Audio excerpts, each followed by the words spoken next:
Hi, how you going? My name is Mr. Rev Comrade Rowley, and welcome to CLACCA ULC Home Group Bible Studies. My apologies for slight late running of this today due to technical difficulties, laptop technical difficulties. But today, I would just like to also acknowledge that the land that we're meeting on is of the Gadigal and the Wangal people of the Eora Nation, and upon respects to the elders, both past and present, a recognised sovereignty, treaty, and social justice has never been ceded. That's the first thing.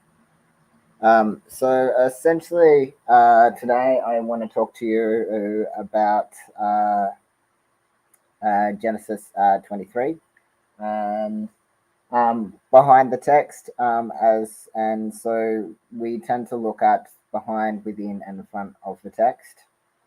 um, Essentially, behind the text, as we know, this book was written between about 850 and 550 BCE.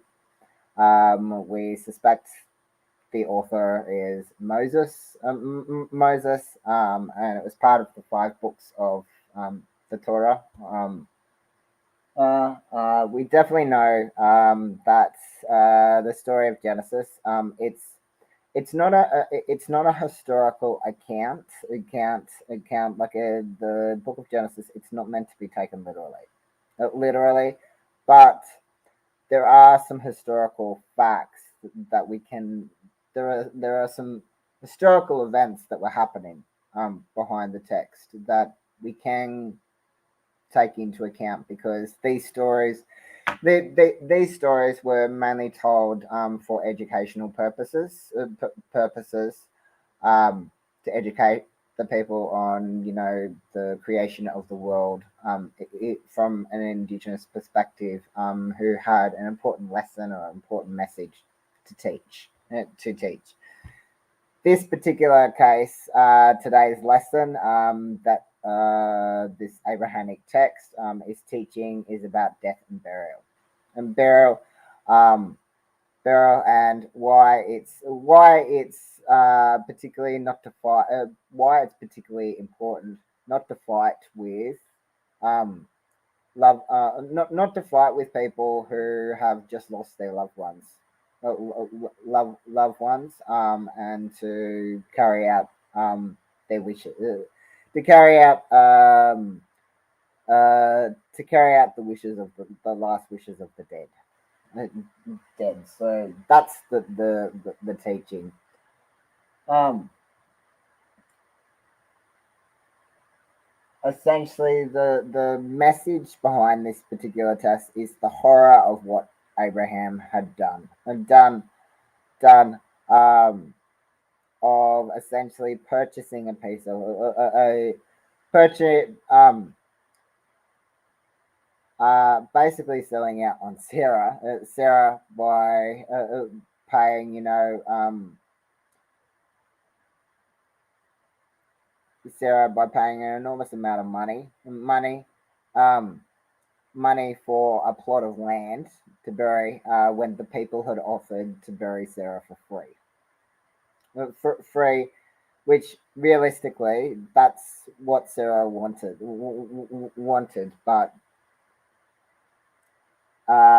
but essentially, Abraham thinks he knows best. Uh, essentially, um, and so this purchase of the cave at Machpelah, um, was made at Machpelah near Hebron. And essentially, this particular land was a piece of promised land that God had promised to the descendants of Abraham. And what caused the death, or what took caused the death, was the fact that this land had already been stolen. This land had already been stolen, um, and the people were willing to carry out Sarah's wishes, but um, Abraham didn't listen, and decided to purchase stolen land, um, that Sarah had already had already been promised to the descendants of Abraham. Ham, but Abraham didn't. Abraham doesn't listen. Um, and essentially, God's promise of this land to the Abraham ancestors was specifically to the Neo Hittites distinguish of this particular piece of promised land. Um, can be distinguished from the Neo Hittites versus the Indo-Euro Hittites of Amolia, Amolia dating back to 2000 BCE. So that's according to the Abrahamic line in terms of their claim to ownership of the land.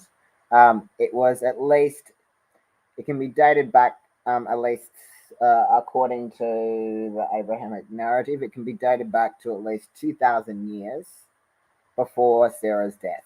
And death as to how long they owned this piece of land. But uh, Abraham, rather than listening to the wishes of Sarah, Sarah, and listening to the wishes of the people who knew the wishes of Sarah, Abraham decide. Essentially, there seems to be a bit of a fight, and within the text, primarily, this is focused on the death and burial of of Sarah. Sarah, in which there's a bit of an argument between those who knew the wishes of Sarah versus those who want to profit from who want to profit from stolen land.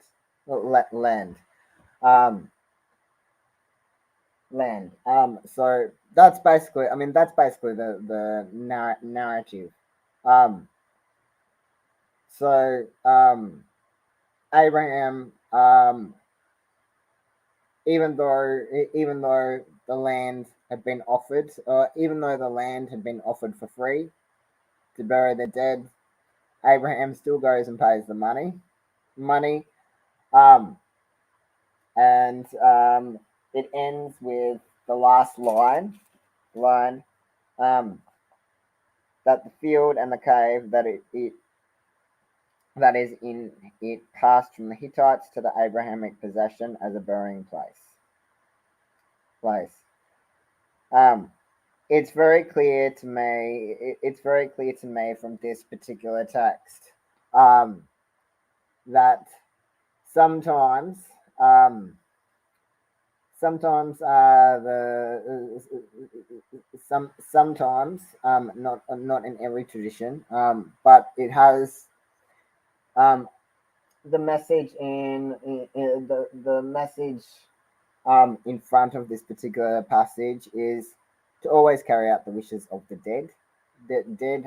and so dead, and regardless wishes of the dead, um, and sometimes that cannot necessarily be the next of kin, but that can in fact be the people who knew them best, and it has parallels. It has parallels. I find this particular text has parallels with the transgender struggle because um,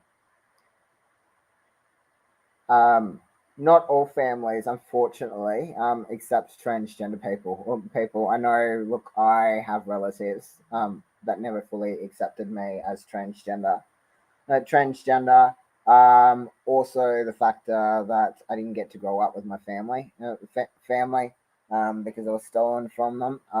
And when I did find them, um, well, when I did find some of them, and I'm still looking for all of them. Um, the ones I did find didn't really accept me. me, and will never understand my wishes. And so that's why that's why the community are often my next of kin, because um, kin that I trust with my life and got to know me best, um, know my last wishes. And so I think that even though somebody maybe, I think the lesson in this particular passage, what God is saying to the people is that it's always important to listen to the last wishes of the dead um because dead, especially in the case, especially in the case of when people have been rejected by their own family. The family who has rejected them may not necessarily be right in terms of the last wishes of the dead. And I think it's always important to carry out the wishes of the dead, um, dead, dead, even if the wishes of the dead are not necessarily the wishes, the wishes of the relatives.